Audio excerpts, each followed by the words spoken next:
Assalamualaikum warahmatullahi wabarakatuh. Selamat datang pada perkuliahan terakhir sebelum UTS untuk mata kuliah Teknologi Bahan Makanan.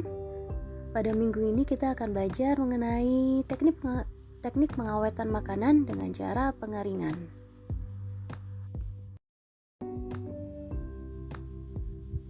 Pengeringan telah lama digunakan sebagai salah satu bentuk teknologi pengawetan yang bertujuan untuk mendapatkan produk pangan yang stabil sesuai dengan penggunaan produk tersebut dan karakteristik sensoris tertentu.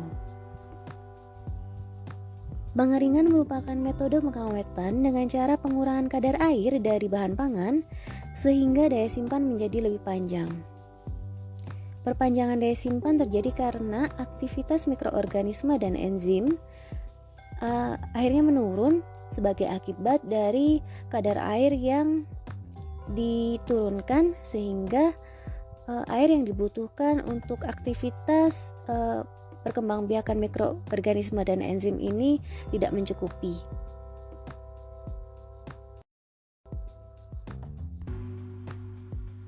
Kita masuk ke bagian pertama, yaitu konsep pengeringan. Perlu diingat bahwa proses pengeringan bukan merupakan proses sterilisasi yang mematikan mikroorganisme. Supaya produk yang sudah dikeringkan menjadi awet, kadar air harus dijaga tetap rendah, dan produk pangan dengan kadar air rendah dapat disimpan dalam jangka waktu yang lebih lama jika kemasannya tidak ada kebocoran.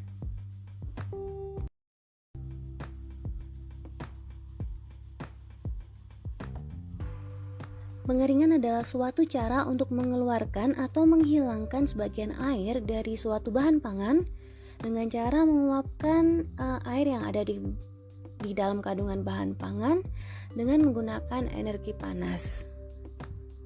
Jadi prinsip proses pengeringan ini adalah proses perpindahan panas dari alat pengering dan juga difusi air atau perpindahan massa dari bahan yang dikeringkan menuju ke udara.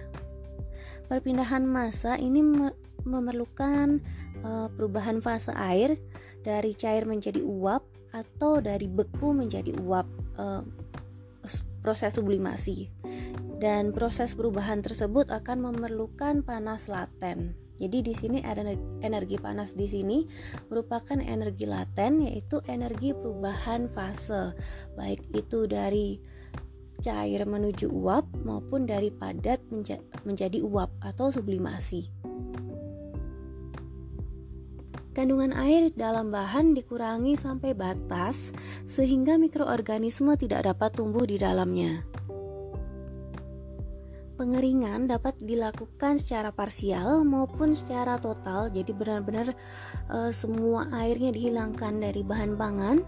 Tetapi perlu diingat bahwa proses pengeringan ini bukan merupakan proses sterilisasi. Jadi proses pengeringan ini tidak membunuh semua mikroba yang ada di dalam bahan pangan yang dikeringkan. Walaupun bakteri tidak dapat tumbuh, tetapi jika bahan makanan tersebut diberi air kembali, maka pertumbuhan mikroba akan terjadi lagi. Kecuali jika makanan segera dikonsumsi atau segera disimpan pada suhu rendah sehingga mikroba tidak dapat berkembang biak.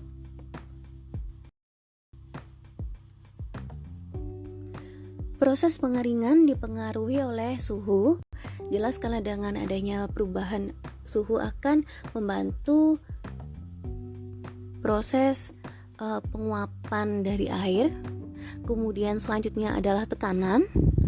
Dengan tekanan ini, jika proses pengeringan dilakukan secara vakum, maka titik didih air akan mengalami penurunan sehingga perubahan fase air dari cair menjadi uap itu akan lebih cepat. Selanjutnya adalah kelembapan udara, kecepatan aliran udara, kemudian panas yang dipaparkan pada bahan, kapasitas pengeringan, dan luas permukaan kontak antara padatan dengan fluida panas. Ini akan kita bahas lebih lanjut nanti. Kemudian pengeringan itu kecepatannya harus dijaga agar tidak terlalu cepat dan juga tidak terlalu lambat. Pengeringan yang terlalu cepat maka dia akan merusak bahannya karena permukaannya akan lebih cepat kering sehingga tidak bisa diimbangi dengan kecepatan transfer massa dari dalam bahan menuju ke udara. Sehingga karena permukaan bahannya terlalu kering dan air yang di dalam bahan tidak dapat keluar, maka ini akan menimbulkan sebuah kasus di mana namanya adalah case hardening. Jadi yang di luar ini sudah kering tetapi air yang di dalamnya itu masih ada. Kemudian pengeringan yang terjadi terlalu lambat maka akan memberikan kesempatan untuk mikroorganisme untuk berkembang biak.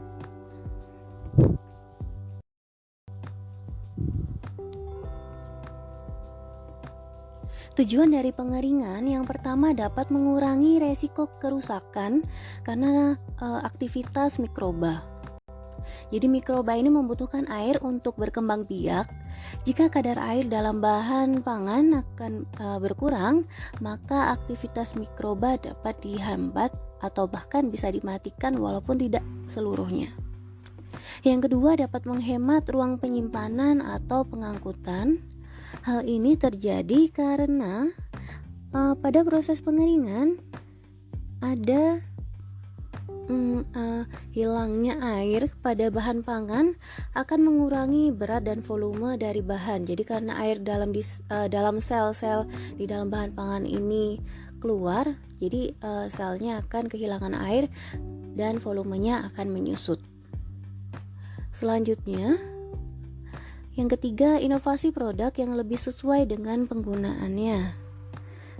Ini maksudnya adalah adanya diversifikasi produk atau inovasi pada produk, misalnya dari kopi yang bijian kemudian dengan dikeringkan bisa diolah menjadi kopi instan dan lain sebagainya.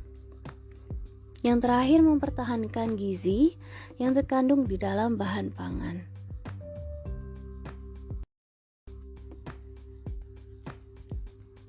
Keuntungan dan kerugian dari proses pengeringan. Keuntungannya yang pertama, karena airnya dijaga, mikroba tidak dapat berkembang biak, maka bahan pangan menjadi lebih awet. Selanjutnya, volume dan berat berkurang sehingga akan berakibat pada rendah biaya yang untuk pengemasan, pengangkutan dan penyimpanan lebih rendah. Selanjutnya, kemudahan dalam penyajian dan adanya diversifikasi atau keanekaragaman jenis pangan. Sedangkan kerugiannya, yang pertama, sifat asal dari bahan yang dikeringkan dapat berubah, misalnya sifat fisik dan kimianya, dan juga adanya penurunan mutu akibat proses pengeringan karena terpapar panas. Kerugian yang lain, ada beberapa bahan kering yang perlu perlakuan sebelum digunakan, misalnya harus dibasahkan kembali atau direhidrasi sebelum digunakan.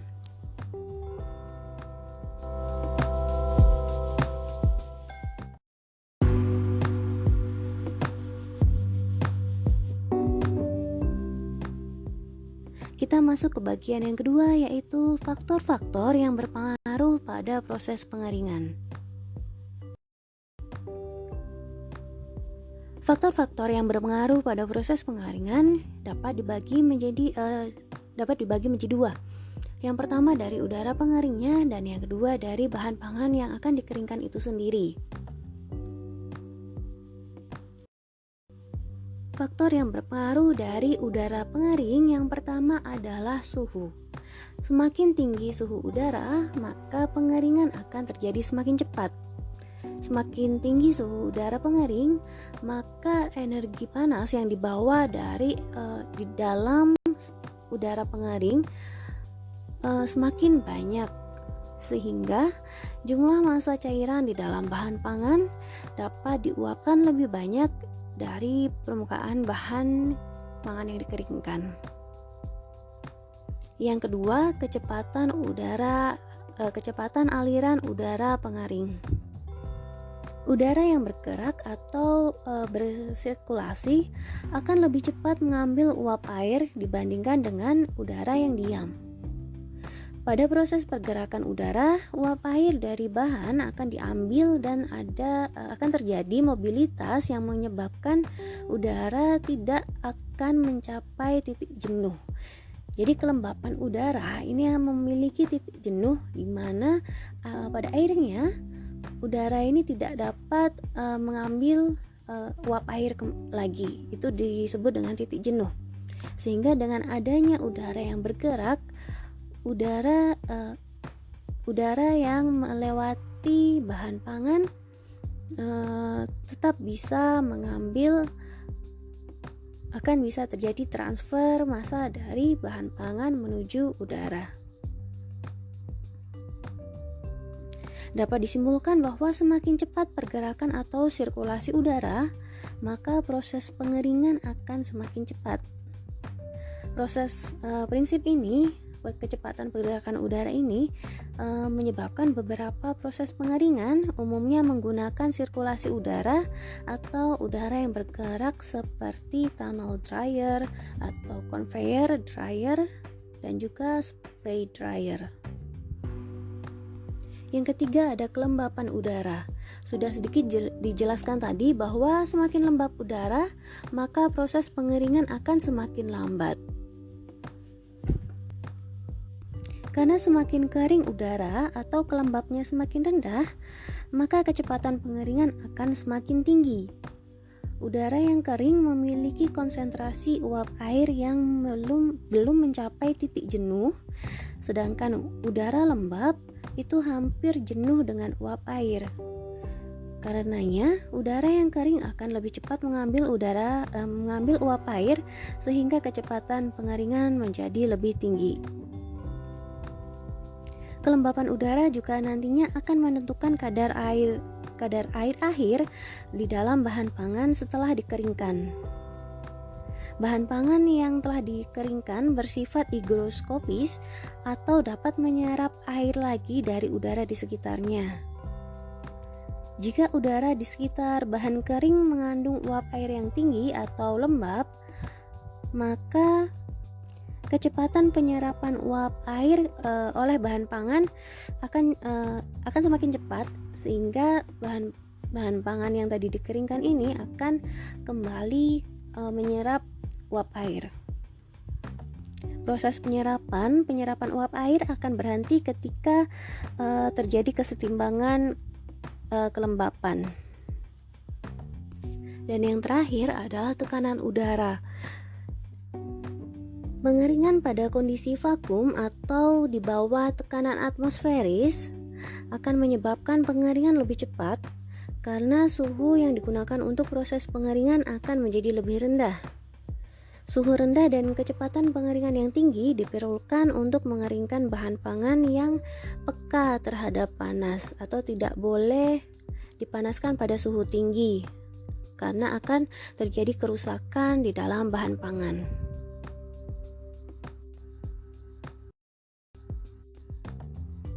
Selanjutnya, faktor yang mempengaruhi proses pengeringan dari sifat bahan pangan yang akan dikeringkan.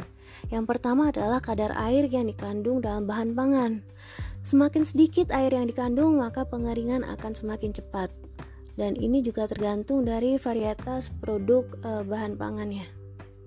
Kemudian yang kedua adalah luas permukaan bahan pangan. Jadi air menguap melalui permukaan bahan, sedangkan air yang ada di dalam bahan pangan di bagian tengah akan berjalan menuju ke permukaan bahan pangan kemudian menguap. Untuk mempercepat proses pengeringan, umumnya diperlukan luas permukaan bahan pangan yang lebih luas. Dan untuk memperbanyak luas permukaan bahan pangan, ini dapat dilakukan dengan cara memotong bahan pangan menjadi lebih kecil atau bisa juga dihaluskan terlebih dahulu untuk memperluas permukaan bahan sehingga air akan lebih mudah untuk keluar. Karena luas permukaan yang tinggi akan menyebabkan air lebih mudah berdifusi atau menguap dari bahan pangan, sehingga kecepatan penguapan air akan lebih cepat dan bahan menjadi lebih cepat kering juga.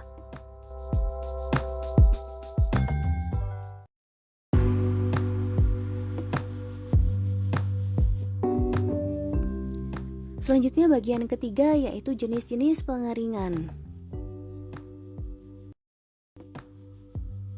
Pemilihan jenis pengeringan yang sesuai untuk suatu produk pangan ditentukan oleh kualitas produk akhir yang diinginkan, sifat bahan pangan yang dikeringkan, dan juga biaya produksi atau pertimbangan ekonominya. Beberapa jenis pengeringan telah digunakan secara komersial dan jenis pengeringan belum tentu cocok untuk bahan pangan tertentu.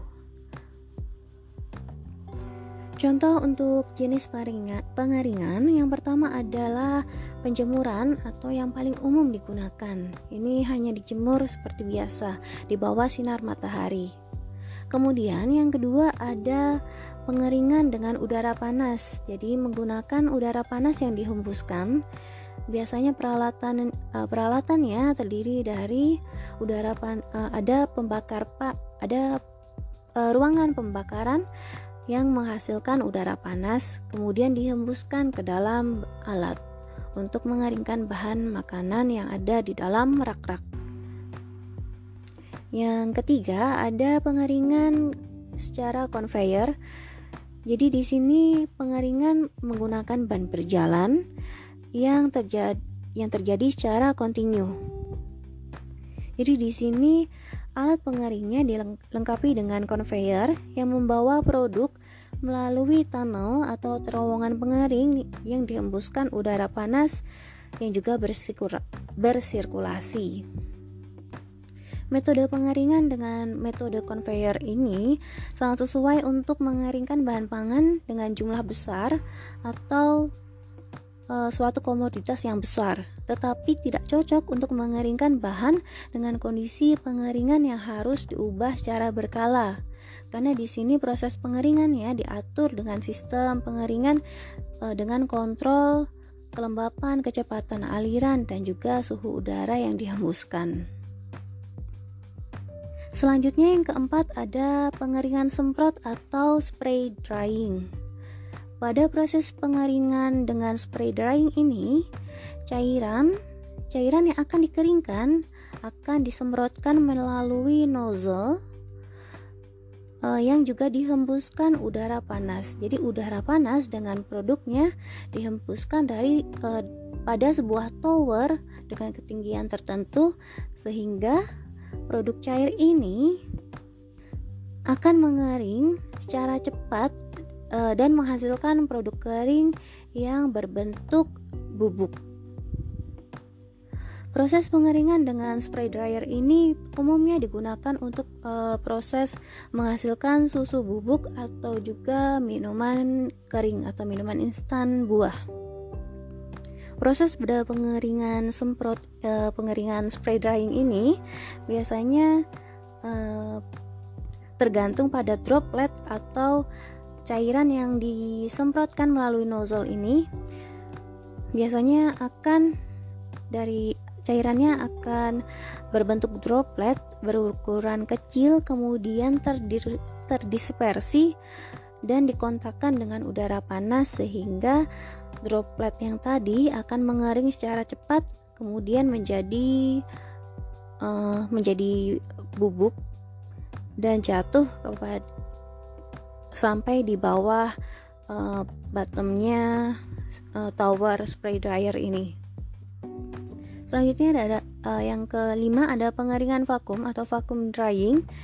Ini dilakukan pada tekanan di bawah atmosferik pada kondisi vakum, karena air yang menguap akan menguap pada suhu yang lebih rendah. Keuntungan dengan menggunakan pengeringan vakum ini adalah kerusakan akibat panas dapat diminimalisir dan proses oksidasi terhadap bahan juga dapat diminimalisir karena prosesnya secara tertutup di dalam vacuum chamber. Umumnya pengering vakum ini digunakan untuk mengeringkan berbagai produk pangan yang sensitif terhadap panas dan juga proses oksidasi. Karena suhunya rendah dan kondisinya vakum, maka perubahan produk akibat proses pengeringan dapat diminimumkan dan juga fleksibel terhadap sumber atau bahan baku yang dikeringkan itu bisa dalam bentuk cairan, pasta, granul, misalnya tepung, atau dalam bentuk serpihan atau flake. Selanjutnya adalah pengeringan beku atau freeze drying. Jadi di sini sudah dijelaskan bahwa pengeringan itu tidak selalu dengan proses pemanasan, tetapi juga bisa dengan proses pendinginan karena air akan berubah fase dari fase padat menjadi fase uap atau dengan proses sublimasi. Jadi di sini tidak ada proses perubahan fase dari cair menjadi uap. Jadi di sini dari bentuk padat kemudian langsung jadi uap, proses sublimasi. Pengeringan beku umumnya digunakan untuk produk yang tidak memerlukan bentuk yang utuh atau tidak berubah setelah pengeringan, contohnya buah kering, sayur-sayuran, dan juga ikan atau udang. Juga kadang digunakan untuk produk yang untuk mempertahankan cita rasa dari makanan tersebut. Yang harus diperhatikan pada proses pengeringan beku ini karena sifatnya yang mudah menyerap air, maka pengemasannya harus sealed, harus tidak ada kebocoran.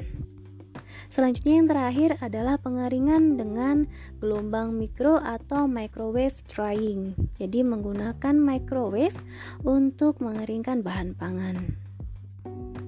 Di sini proses pengeringan ya menggunakan gelombang mikro atau gelombang elektromagnetik dengan panjang gelombang pendek yang akan mengubah energi radiasi menjadi panas.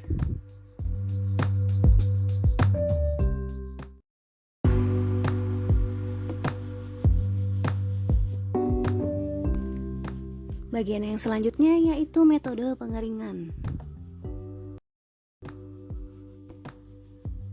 Sebenarnya ada dua istilah yang biasanya digunakan dalam proses pengeringan. Yang pertama adalah drying. Jadi biasanya drying ini direlasikan pada proses pengurangan kadar air akibat proses alami atau kekuatan alam, misalnya dari matahari atau proses penjemuran dan juga diangin-anginkan. Yang kedua adalah istilahnya dehidrasi atau dehydration. Jadi ini proses pengeringan dengan panas buatan atau dengan peralatan dan juga alat pengering. Walaupun pada akhirnya biasanya tetap digunakan dengan istilah drying, tetapi dehidrasi ini adalah proses yang terjadi di proses pengurangan kadar air. Jadi sebenarnya it's the same.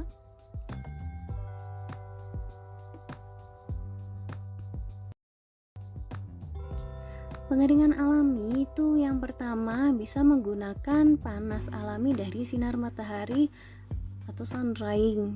Jadi pengeringan dengan menggunakan sinar matahari ini biasanya sebaiknya dilakukan di tempat yang udaranya kering dan juga suhunya lebih dari 35 derajat Celcius. Biasanya pengeringan memerlukan waktu 3-4 hari. Dan agar kualitasnya lebih baik setelah pengeringan ini dipanaskan lagi di dalam oven selama 10-15 menit untuk menghilangkan telur, serangga, dan kotoran lainnya.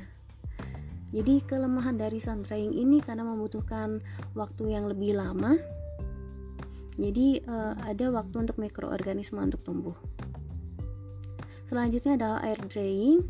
Jadi ini dengan mengangin-anginkan bahan makanan dengan digantung dan ada udara kering yang berhembus sehingga kadar air di dalam bahan makanan akan berkurang. Proses pengeringan dengan sinar matahari ada keuntungan dan kerugiannya. Keuntungannya dia murah karena tidak perlu biaya apapun, kemudian juga tidak perlu peralatan yang mahal dan tidak perlu tenaga kerja yang memiliki skill khusus. Tapi kerugiannya ini tergantung dari cuaca. Jadi biasanya kalau tidak ada sinar matahari maka proses pengeringan akan berjalan lebih lama sehingga ada kesempatan untuk mikroba tumbuh dan biasanya akan timbul jamur. Dan juga karena ditaruh di bawah sinar matahari di udara bebas sehingga ada debu-debu yang menempel pada bahan makanan. Yang kedua adalah pengeringan buatan. Jadi pada pengeringan buatan ini dibantu dengan alat pemanas yang biasanya perpindahan panas berlangsung baik secara konduksi ataupun konveksi dan juga radiasi. Alat pengering dengan perpindahan panas secara konveksi itu biasanya menggunakan udara panas yang dihembuskan sehingga panasnya akan menguapkan air sehingga kadar air akan berkurang. Kemudian yang kedua, secara konduksi, jadi di sini tidak ada udara yang dihembuskan, tetapi hanya menggunakan plate atau permukaan panas sebagai penghantar panas. Jadi ada sumber panas di dinding-dinding alat pemanas. Contoh pengeringan buatan yang secara konveksi atau ada aliran udara itu menggunakan alat dehidrator. Jadi pada alat ini ada udara yang dihembuskan dan biasanya memerlukan waktu yang cukup lama. Kemudian dengan cara konduksi itu menggunakan oven. Biasanya ada plat panas di samping dan juga belakang oven yang akan memanaskan seluruh ruangan di dalam oven. Biasanya kekurangannya adalah karena sumbernya ada di satu sisi, biasanya yang jauh dari sisi pemanas itu pematangannya tidak sempurna, tetapi yang dekat dengan sumber panas biasanya akan lebih cepat matang.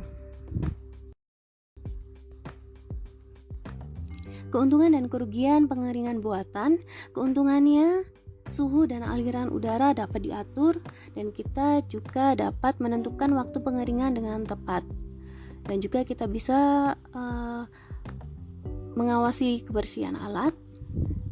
Tapi kerugiannya biasanya biaya operating cost-nya lebih tinggi dibandingkan dari pengeringan alami.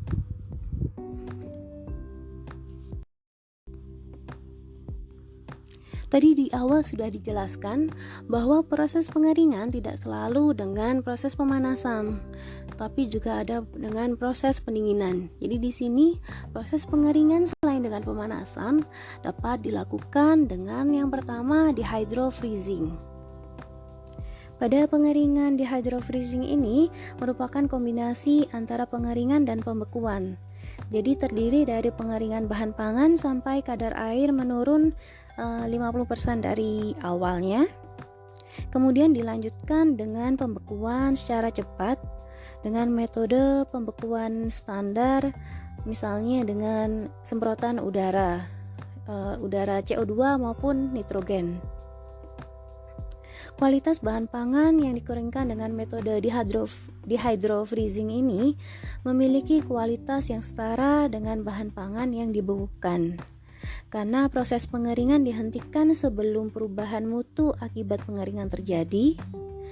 Dan keuntungannya adalah pengurangan volume dapat mencapai 50% dari berat awal, sehingga dapat menurunkan biaya penyimpanan dan pengemasan dibandingkan pembekuan biasa. Biasanya teknik pengeringan secara dehydrofreezing ini digunakan pada pengawetan buah-buahan. Yang kedua adalah freeze drying. Tadi sudah dijelaskan di depan. Diulangi lagi, pada pengeringan beku, air diuapkan dari bahan dengan cara sublimasi atau perubahan fase dari padat menjadi uap. Jadi pada freeze drying ini, air dalam bentuk padat atau es langsung diubah menjadi uap tanpa mengalami perubahan menjadi cairan terlebih dahulu. Jadi di sini tidak ada perubahan menjadi cairan. Jadi pada proses pengeringan secara freeze drying tidak terjadi perpindahan cairan dari bagian dalam produk menuju udara pengering. Jadi ketika proses pengeringan berlangsung, lapisan es meninggalkan bagian dalam produk dalam bentuk uap air, sehingga di dalam produk bahan pangan yang dikeringkan secara freeze drying ini akan ada rongga yang awalnya ditempati oleh kristal es. Jadi pada proses freeze drying tidak ada pengurangan volume bahan pangan.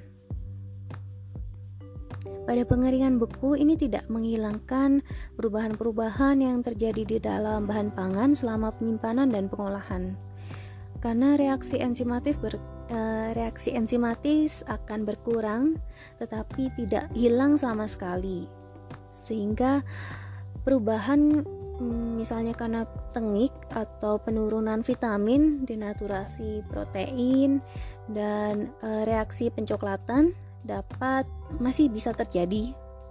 Sehingga untuk mencegah hal-hal tersebut bisa dihindari dengan pengemasan produk di dalam gas inert atau gas N2, atau juga bisa dikemas dalam kondisi vakum sehingga tidak ada udara yang mengganggu pada proses penyimpanan.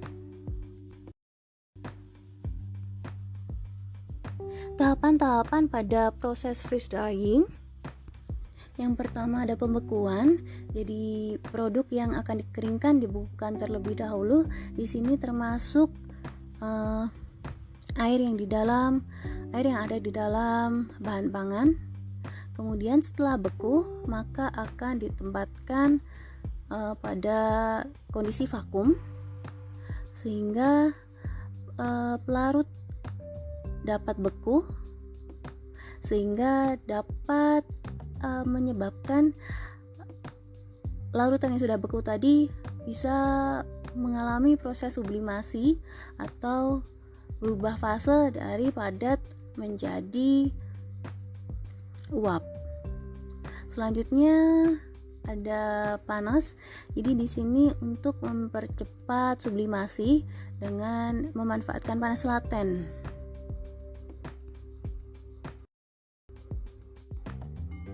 Selanjutnya keuntungan dari freeze drying ini tadi sudah dijelaskan bahwa tidak ada perubahan volume bahan karena meninggalkan pada proses freeze drying ini air yang membeku akan langsung menyublimasi atau berubah menjadi fase gas sehingga meninggalkan rongga-rongga di dalam bahan makanan. Jadi tidak ada perubahan volume di dalam freeze drying. Kemudian dia daya rehidrasinya tinggi sehingga ketika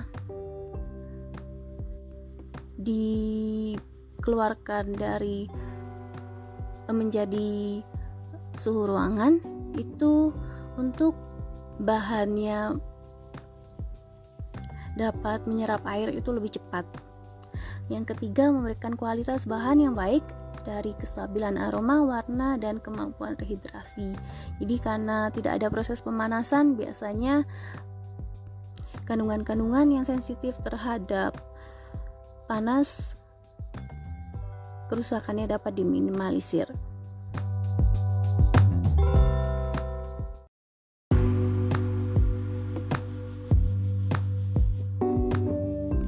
Sekarang kita masuk ke bagian terakhir, yaitu pengaruh pengeringan terhadap sifat bahan pangan. Proses pengeringan ini dapat berdampak pada sifat bahan pangan karena proses pengeringan yang terlalu cepat maupun terlalu lambat.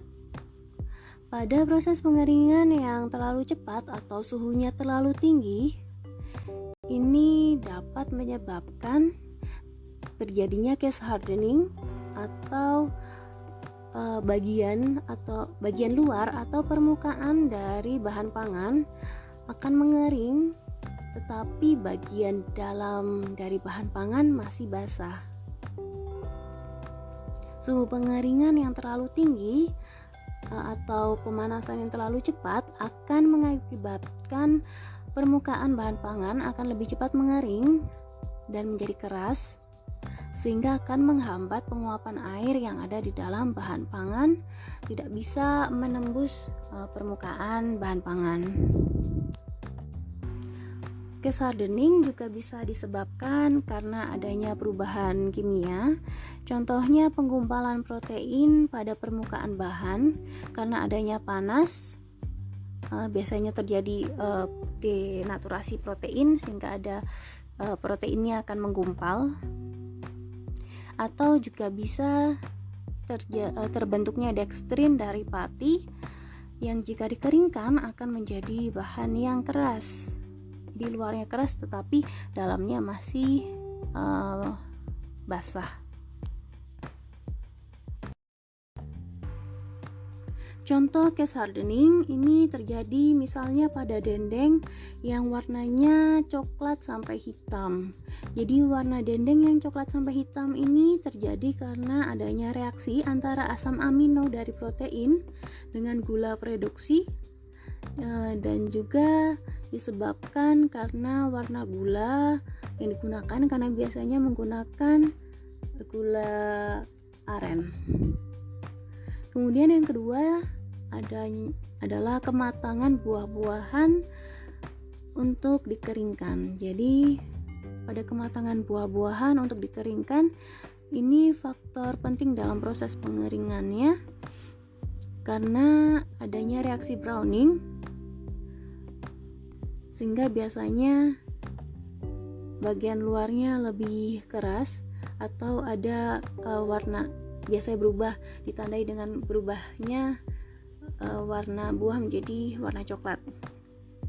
Dan reaksi browning ini dapat dibatasi dengan menambahkan gas SO2 pada buah sebelum dikeringkan.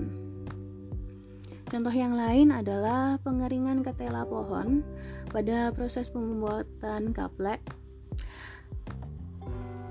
Jadi perubahan warna dari permukaan ketela pohon yang biasanya untuk membuat gaplek itu dibikin chips atau dibuat menjadi lembaran tipis ketela pohon.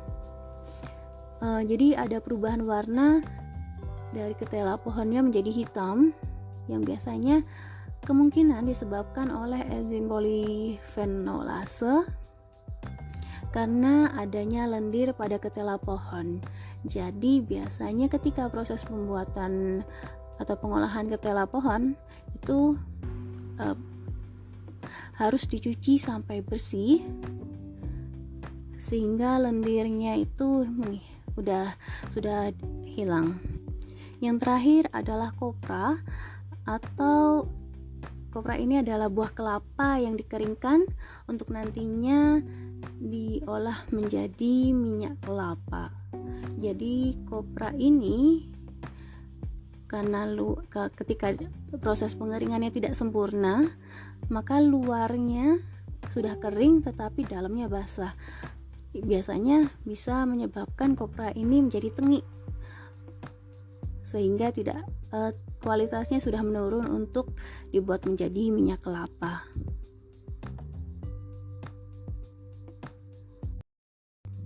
Perubahan lain yang terjadi selama proses pengeringan, ini ada reaksi pencoklatan atau browning, reaksi browning karena enzimatis maupun non enzimatis.